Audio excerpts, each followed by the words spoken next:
I've never seen anything like that It looks before. like a hummingbird. It has a little clear bottom.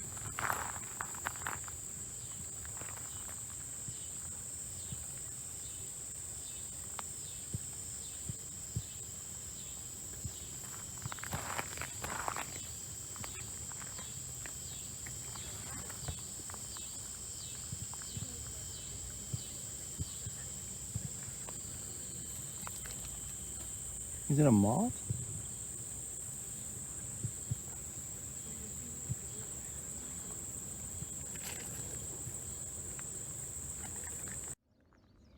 This little guy is called a hummingbird clearwing moth. At first glance, I thought I was seeing a tiny hummingbird.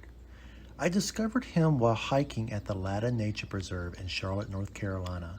Its wings are transparent and beat so fast they appear nearly invisible.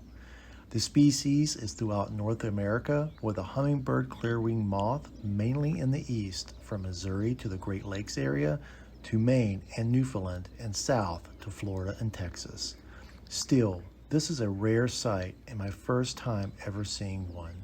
So the next time you are out in nature, take a moment to look around and notice the little things. You may just see the beautiful hummingbird clearwing moth.